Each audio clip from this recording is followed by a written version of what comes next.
welcome to the Paris Motor Show 2016. We've been checking out the best cars and meeting the most important people to bring you this video roundup of the day. It's been a jam-packed event with huge new car reveals taking place before and during the show. Before the doors even opened to the press, the new Land Rover Discovery was revealed in Coventry, and Volkswagen unveiled its latest electric concept, both of which we'll be taking a look at later. We'll also be giving you a rundown of our top cars of the show. Plus, we've been speaking to CAP HPI's International Operations Director, Honda's UK MD and SsangYong UK's too.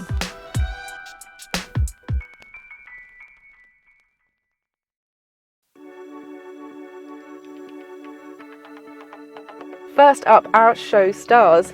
As you'd expect, Land Rover went all out with the launch of its latest Discovery. It involved a world record-breaking Lego Tower Bridge, and Bear Grylls was in attendance. The latest model boasts excellent space and comfort wherever you're sat in the 7-seater, plus improved safety and unstoppable off-road capabilities. Next, Volkswagen unveiled their concept, the ID, the night before the motor show opened. It's the brand's next step in creating an eco-friendly car, and it claims it's the next truly iconic car in their lineup, comparing it to the Beetle and original Golf. Another huge unveil of the show was the Nissan Micra, which marks its 30th birthday this year.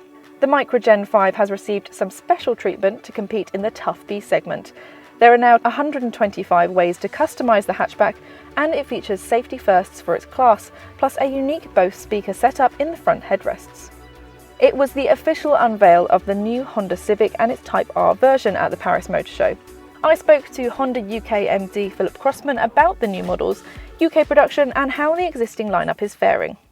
So Phil, the big one is something we've already seen I've seen it quite a lot driving up and down the A34, but the Civic, when are we going to see that in the UK?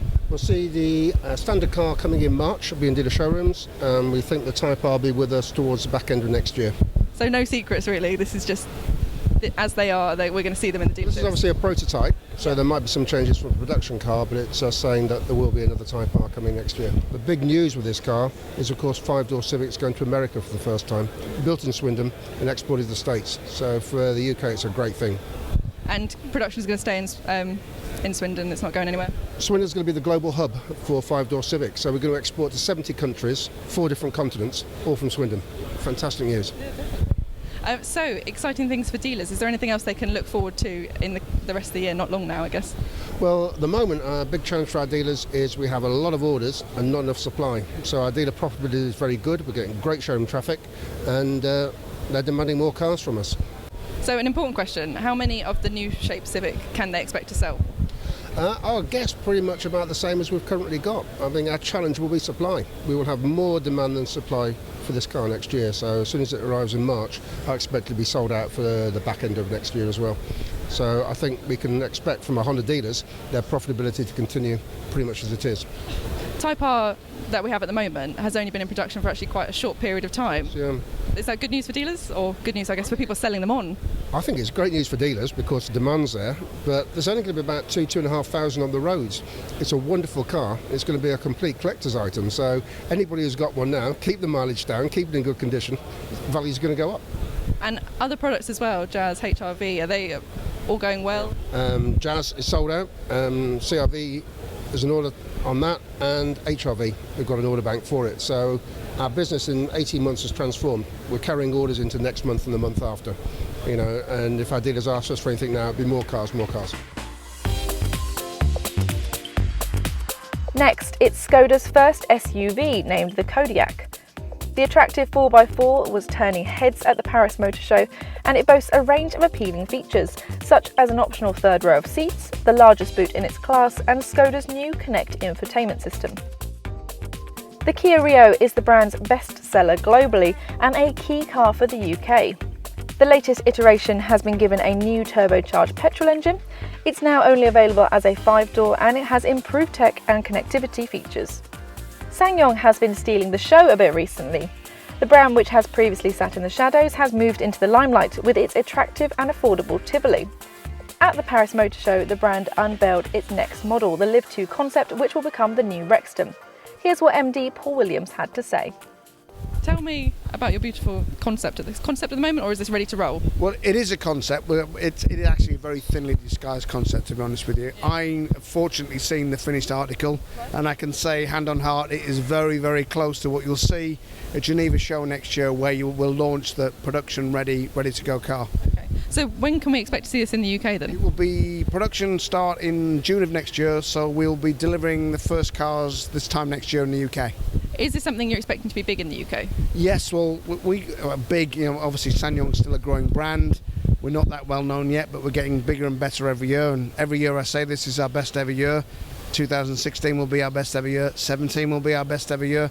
This car will obviously help, and we expect to sell a lot more of the new Rexton, which this will be called, than the current one, particularly as we think we're going to have a space in the market, because this is a car with a separate chassis, kind of old style, but that helps us to have great towing capability, great off-road, and we will have a very, very attractive price point. That's what I like about SsangYong, is you're still very focused on the practicalities of it. This is going to be a car that's used out by workers and things like that. Absolutely, and I was watching a lot of the social media traffic last night, because there was obviously a Land Rover due last night, and they're looking at the new Discovery, and I love the thing. Oh, it's got some of the look of a Tivoli XLV, so obviously what to say, copying is the best form of flattery or something like that. But also they're making comment that the new Discovery maybe isn't quite as practical and rural and rugged as the old one, and I think we can probably fill in some of the gap. Obviously we're not going to fill Land Rover shoes, of course we won't, but people do describe us as the Korean Land Rover, so it will give us a practical car, I think. And mentioning Tivoli, that's obviously been a massive game changer for you. How is things going with that? Just getting bigger and better? It is going but it is going to plan. People said, you must be really pleased with it. So we set out a plan to sell 3,000 Tivoli this year. We're on plan to do that. What has been really encouraging by the car, though, is that we set ourselves, and this is where we got our best laid plans, got it completely wrong. We thought we'd be selling 10% base car, 30% top spec car, and then the middle ground. We got it completely wrong. When we got the arrows out and through it, like predicting that, but it's nearly 70% top spec, which is fantastic for us.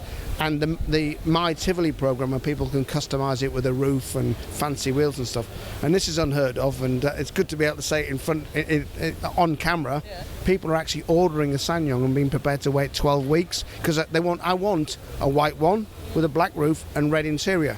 Well, we don't build those for stock, we build them, and I'm happy to do it because they're seeing the car as attractive, it's seeing it as great value, and we've also got great residual values, 5% better than the sector average, which has given us really good PCP rates.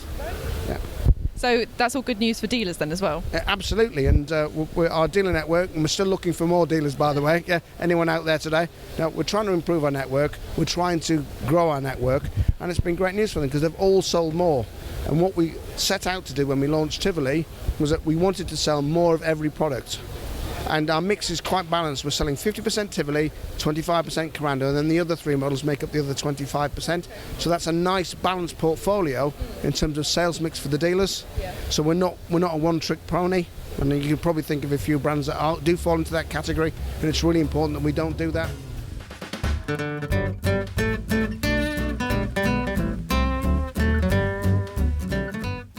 In the French Quarter, Citroën unveiled its new C3, with a whole new design far closer to the C4 Cactus. It also has air bumps if you want, but it's not standard, like on the Cactus, as well as 9 exterior colours. It's a huge car for Citroën, and that was clear from its stand, which was caked in the B-segment contender. Peugeot was also showing some important cars at the show, the new 3008 and 5008. Take a peek inside these and you'll see they've been given far improved interior qualities, plus new models now get a digital dash. Renault has seen huge success with the Kadjar and now is getting a bigger brother, the Koleos. The Renault stand was packed out with new models including the stunning Trezor concept and the now 250-mile range Zoe. The Koleos completes Renault's refreshed range as a large 5-seat SUV ready to take on the likes of the Kia Sorento and previously mentioned Skoda Kodiaq. So that's the new cars, but what about when they get a few years older? Well, I caught up with CAP HPI Operations Director Adrian Rushmore about their latest project, and it's going global. Adrian, you've got some exciting news today that brings you to the Paris Motor Show. Can you explain a little bit about what's going on at CAP HPI at the moment? Well, this is the most important event in the history of CAP HPI, simply because we are bringing CAP, the business, its products, to a world stage. And that is a seismic shift for us, because for the last 35 years we've been UK-centric, and we enjoy a dominant position in that market, as you probably realise. So now we've got the opportunity to replicate what we've done in the UK in terms of data and vehicle valuations, and to take that around the world. And of course it's going to be an iterative process. We can't take on the whole world all at once. So we have a rollout plan which starts in Europe. So the first country that we're entering is Germany. Then that will be followed by France, Italy and Spain. So that rollout will take place between now and the middle of next year, and we'll be delivering vehicle values, new vehicle data, repair and estimating, SMR data, total cost of ownership and forecasting values. That's the product set. So is today day one of this and you start collecting data, or has that process already begun? So the process started in May of last year, and what triggered that was the fact that Solera acquired CAP in the previous November, and the reason that they bought CAP was to support their businesses around the world. And you have to imagine that Solera is already a huge organisation. It's represented in 5 continents, 78 countries. It services 180,000 customers and has a staff of 5,000 people. But the repair and estimating business is their prime focus. So they produce the systems that take the repair and estimating information, process it for the insurers and the body shop market. What they miss is the vehicle valuation. Vehicle values are what we're going to be providing.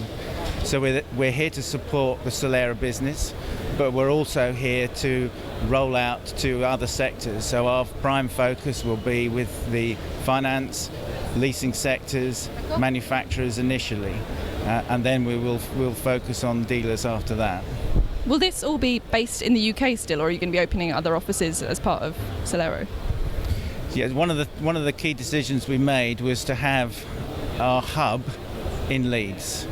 So it's a fairly centralised operation. The reason for that is that we need a core of expertise in the business in one place. But what we recognise is that as we move into individual countries, the important thing will be that we have local representatives, local experts. The local experts aren't necessary because they are largely editorial people. These are the people that we will rely upon to gain information on the local markets, what's happening in the used vehicle world, whether it's cars or light commercial vehicles. And so that editorial base will be sense checking the values that we feed into a system. It's a fairly automated system. It's heavily dependent on technology rather than people. So I guess the big thing that our readers and viewers will be wondering is, what's this going to mean for the UK? So we talked about this rollout, 4 big European countries, and the thing about what we're doing in Europe is that the methodology, the way we collect and process new vehicle data is going to be identical wherever we go. Now that does mean that because we started with building new systems, these new systems will then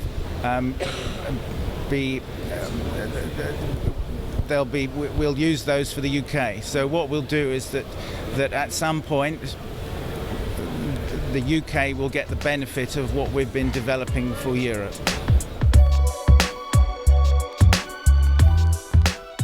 That's your snapshot of the 2016 Paris Motor Show. You can find more stories from the show on Car Dealer's website by clicking the icon now, or keep an eye out for the next issue of the magazine, where you'll find all the latest industry interviews.